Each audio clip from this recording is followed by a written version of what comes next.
Madame la présidente, madame la ministre, monsieur le président de la commission de l'aménagement du territoire, monsieur le rapporteur, chers collègues, nous examinons aujourd'hui un texte très important pour la filière bois ainsi que pour la filière REP bâtiment. Initialement, ce texte visait à exclure les produits du bois de la filière REP, produits et matériaux de construction du secteur du bâtiment. Si nous entendons les arguments de l'auteur du texte et les difficultés de la filière bois, notamment du fait des incertitudes commerciales et du niveau de leur éco-contribution, une exclusion pure et sèche de la filière bois enverrait un mauvais signal et une régression profonde pour l'économie circulaire. Ce serait un signal d'abandon envoyé à ceux qui œuvrent au quotidien pour faire vivre une économie circulaire durable.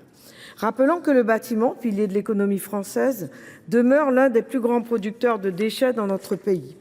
Il nous incombe ainsi d'améliorer, de renforcer la filière REP du bâtiment, mais cela ne passe pas par une exclusion de certains produits, mais par une meilleure articulation entre les producteurs et les éco-organismes.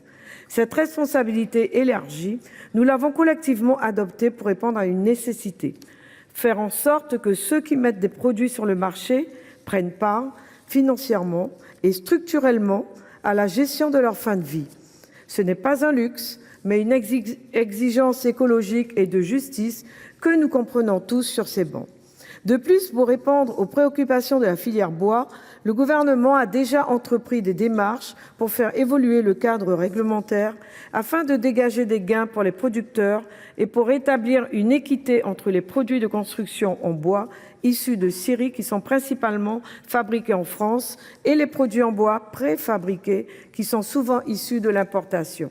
Au-delà de ces mesures, vous avez annoncé, madame la ministre, un moratoire visant l'application de certaines dispositions devant entrer en vigueur à partir de 2025 pour la filière PMCB. Une concertation a été engagée avec les parties prenantes en avril dernier et cela va dans le bon sens.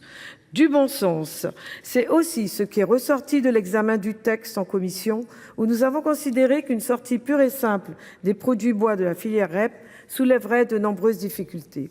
Tout d'abord, le financement de la gestion des déchets de bois incomberait exclusivement aux seules collectivités territoriales responsables du service public de gestion des déchets.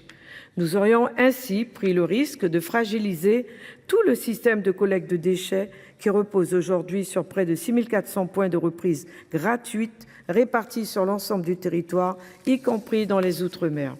De plus, permettre à une catégorie de producteurs de se soustraire à leurs obligations environnementales, c'est ouvrir la boîte de Pandore.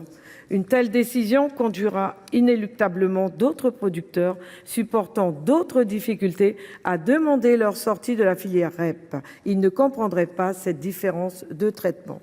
Ces réserves exprimées, notre groupe tient à saluer le travail effectué par le rapporteur Bernard Pillefer, dont la rédaction mesurée et équilibrée apporte une réelle qualité au texte. Je pense à l'article 2 qui vise à inscrire dans la loi un mécanisme de juste répartition de l'effort financier au profit des matériaux des plus performants en matière d'économie circulaire. Cette mesure, qui devait entrer en vigueur en janvier dernier, permettra d'encourager et d'inciter les producteurs à recycler davantage tout en étant récompensés. Enfin, l'article 3 permettra de mieux lutter contre la fraude aux éco-contributions en autorisant les agents de la DGPR, de l'ADEME, des douanes et de la DGCCRF à se communiquer des informations afin de renforcer le cadre des contrôles menés par ces administrations.